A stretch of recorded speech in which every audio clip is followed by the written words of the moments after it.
اور ایک روایت جس کو امام طبرانی نے اپنی موجم میں بیان کیا، اس کے علاوہ بھی محدثین نے اس حدیث کو ذکر کیا ہے کہ جب کچھ لوگ اللہ کے ذکر کے لیے جمع ہو کے بیٹھتے ہیں تو اللہ کے کچھ فرشتے ہیں جو مجالس ذکر کو ڈھونڈتے ہیں۔ ان کی تخلیق کا مقصد یہ ہے کہ مجالس ذکر میں جائیں، آفاق کے کونے کونے اور گوشے گوشے میں وہ سیر میں رہتے ہیں ہر وقت، اور جہاں مجالس ذکر ملے وہ پہنچ جاتے ہیں۔ تو جب کسی جگہ پہ ذکر ہو رہا ہو تو وہ فرشتے پہنچتے ہیں وہاں اور اپنے نوری پروں سے اس محفل کو ڈھانپ لیتے ہیں، اور اس غرض سے اور گھومنے والے فرشتوں کو آواز دیتے ہیں۔ وہ آواز بھی بیان فرمائی حدیث میں، کہتے ہیں ہلموا الی بغیتکم، ہلموا الی حاجتکم، اور میاں جس کو تم ڈھونڈ رہے ہو وہ تو یہاں ہے، ادھر آ جاؤ، تمہاری چاہت یہاں ہے۔ تو فرشتے پھر وہاں جمع ہونا شروع ہو جاتے ہیں، یہاں تک کہ اس مجلس سے لے کر آسمان تک فرشتوں کی قطاریں لگ جاتی ہیں۔ جو ذکر ہوتا ہے اس کو لے کر اپنے رب کے حضور فرشتے حاضر ہوتے ہیں، باوجود علم کے اللہ تعالیٰ پوچھتا ہے میرے فرشتوں کہاں سے آئے ہو؟ عرض کرتے ہیں مالک فلاں جگہ کچھ لوگ تیرے ذکر میں بیٹھے ہوئے تھے۔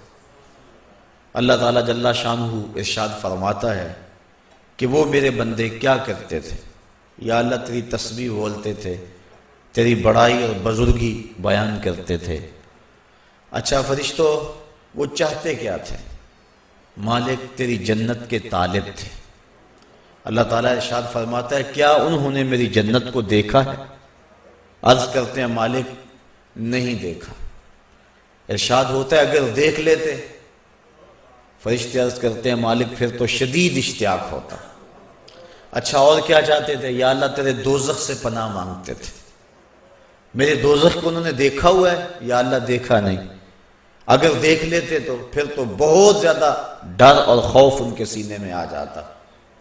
اللہ تعالیٰ ارشاد فرماتا تم گواہ ہو جاؤ میں نے اپنے ان بندوں کی مغفرت فرما دی۔ جب فرشتوں کو یہ مجدہ جاں فضا ان بندوں کی بخشش و مغفرت کا ملتا ہے تو وہ عرض کرتے ہیں کہ مالک اس مجلس کے اندر کچھ لوگ اس غرض سے نہیں آئے تھے، مجلس میں موجود کچھ لوگوں سے انہوں نے ملنا تھا، تو وہ ان کے انتظار میں آ کے مجلس کے کونے میں بیٹھے رہے کہ جب وہ فارغ ہوں گے تو ہم ان سے ملیں گے۔ تو ان کا مقصد اور مقصود اس میں آنا نہیں تھا۔ تو اللہ تعالیٰ ارشاد فرماتا ہے کہ میرے بندو میں نے اپنے ان بندوں کو بھی بخش دیا۔ کیوں؟ ہم القوم لا یشقی جلیسہم، کہ یہ ذکر کرنے والے ایسی قوم ہیں کہ جن کے پاس بیٹھنے والا بھی بدبخت نہیں رہتا۔ اٹھ فریدا ستیا تے میلا ویکھن جا، وت کوئی بخشیا مل جاوے تے تو ہی بخشیا جا۔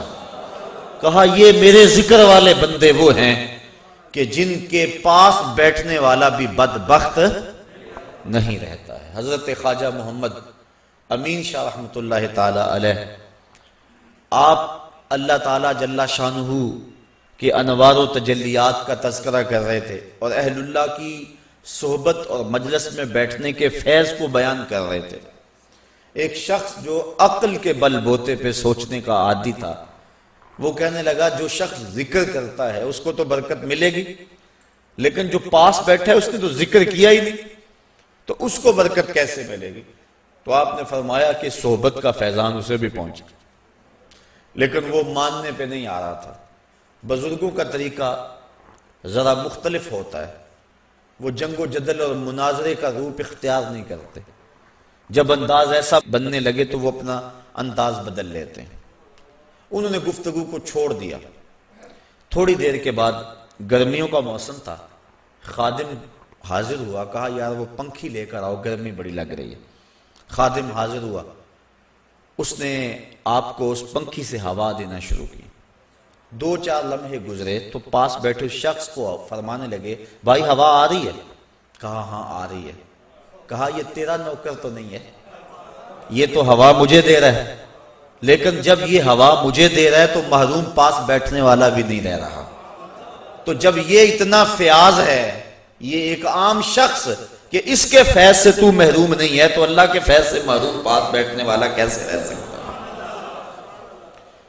تو اس کا ذکر کرنے والوں کی سنگت اختیار کرنے والا بھی محروم نہیں رہتا، اللہ اس کو بھی برکتیں عطا فرما دیتا۔ تو یہ برکتیں ہیں ذکر کی، اور اللہ کے محبوب علیہ السلام نے کثرت ذکر کی ترغیب دی اپنی امت کو۔ ایک صحابی نے عرض کی حضور بہترین وظیفہ کیا ہے؟ فرمایا تو اس حال میں مرے کہ تیری زبان اللہ کے ذکر سے تر ہو، یہ تیرے لیے بہترین وظیفہ اور بہترین عمل ہے۔ تو اللہ کا ذکر ہر لمحہ، ہر آن، ہر ساعت جاری رہے۔